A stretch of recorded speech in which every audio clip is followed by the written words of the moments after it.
en contra de lo que propone Freud, ¿sí?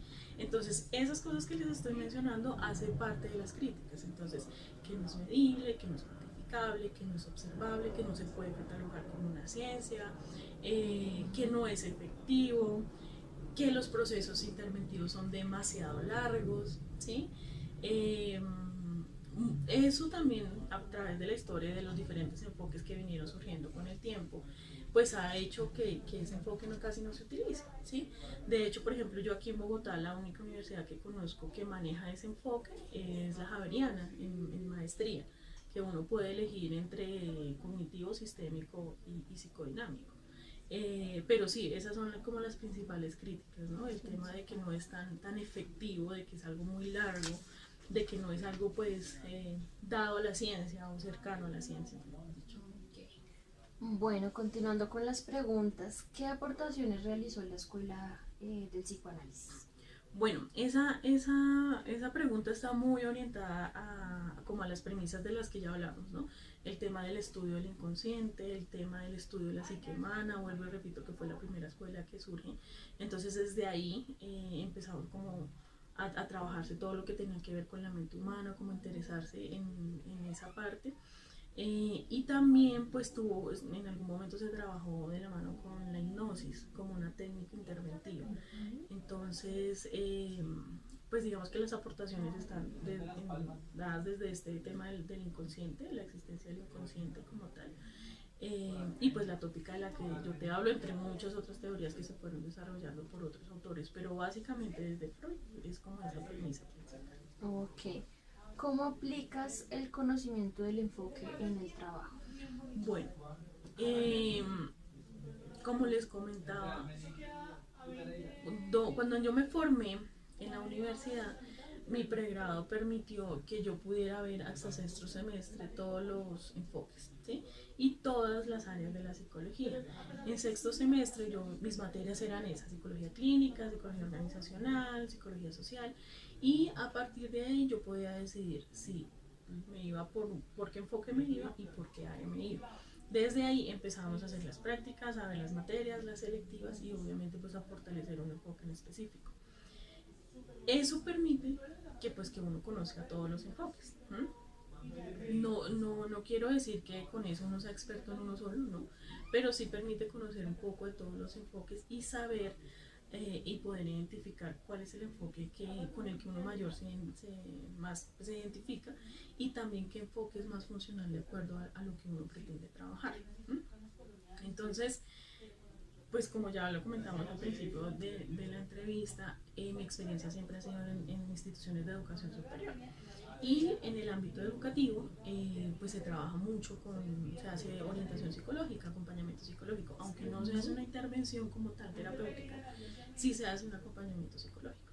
Entonces, cuando yo hago una intervención, ¿sí?, psicológica, cuando yo hago un acompañamiento psicológico, eh, mi base para entender la problemática y para entender la forma de ver la problemática del consultante se basa en el psicoanálisis, ¿sí? Se basa en cómo esta persona a través de su experiencia ha logrado dejar de lado ciertas cosas que le hacen daño, situaciones que no han sido para él agradables, y cómo eso está influyendo en su vida, pues entre otra cantidad de cosas que nos dice el psicoanálisis.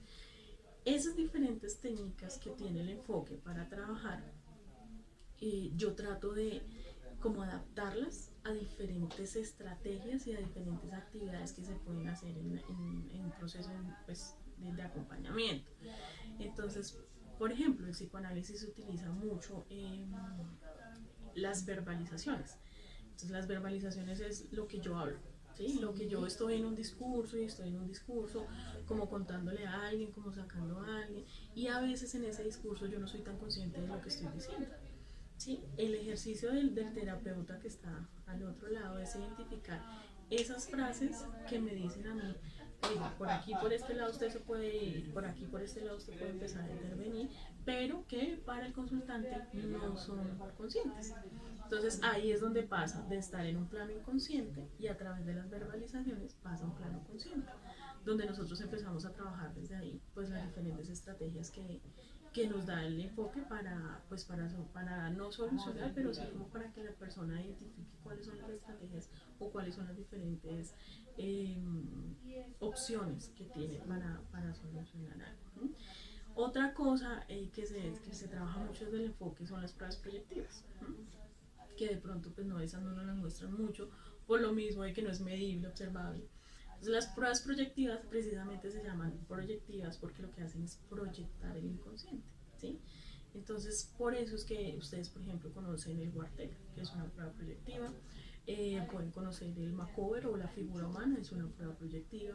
Hay una prueba que me gusta mucho que es el TAT, test de percepción temática, donde a través de unas láminas que se le muestran a la persona debe construir un cuento e identificar un héroe.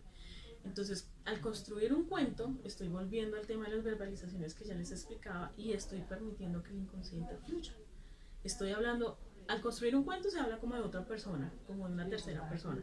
Entonces no permite que me sienta juzgado porque estoy hablando de mí, ¿no? Sino de otra persona. Entonces, esas técnicas son las que hacen pues volver al plano consciente eso que yo dejé por allá al lado. Cuando yo soy consciente de las cosas es mucho más fácil trabajarlas. Reconozco que tengo una dificultad y reconozco cuáles son las opciones para poder trabajarlas. Desde ahí es donde yo me amparo para poder pues orientar a alguien, independientemente de que se utilicen otras estrategias, ¿no? O que se puedan utilizar estrategias que de pronto algún otro enfoque maneja. ¿Sí? Digamos que yo personalmente no soy tan estructurada y solamente por un enfoque, no, pero mi concepción, mi forma de entender el pensamiento, mi forma de entender la conducta del otro está basada en el psicoanálisis. Perfecto. Y por último, ¿qué ventajas tiene la escuela del psicoanálisis en relación a los demás? Digamos que no podríamos hablar de unas ventajas o unas desventajas, porque como les he venido diciendo a lo largo de la entrevista, yo considero que cada enfoque tiene sus pros y sus contras, ¿sí? Y eso depende mucho de la habilidad que tiene el psicólogo para utilizar las estrategias que tiene y adaptarlas a las necesidades del consultante. Yo considero que esa es más nuestra labor, como mirar desde nuestro aprendizaje, desde lo que sabemos, desde nuestra experticia, cómo esas cosas se pueden ir trabajando y adaptarlas al consultante pues, para lograr el objetivo del proceso terapéutico. Entonces digamos que hablar de unas ventajas o unas desventajas pues no sería. Hay algo y es que es claro y es que el psicoanálisis se queda a veces corto en estrategias, en técnicas, en el momento de hacer las cosas, a veces se limita. Sí, pero vuelvo y digo, ahí es donde está la capacidad de adaptación del psicólogo y la creatividad que tiene, independientemente de cuál sea su fundamento teórico, para adaptar diferentes actividades que le permitan a la persona pues solucionar y conocer las opciones que tiene para la situación que está presentando. Listo, Paula, muchísimas gracias. Gracias.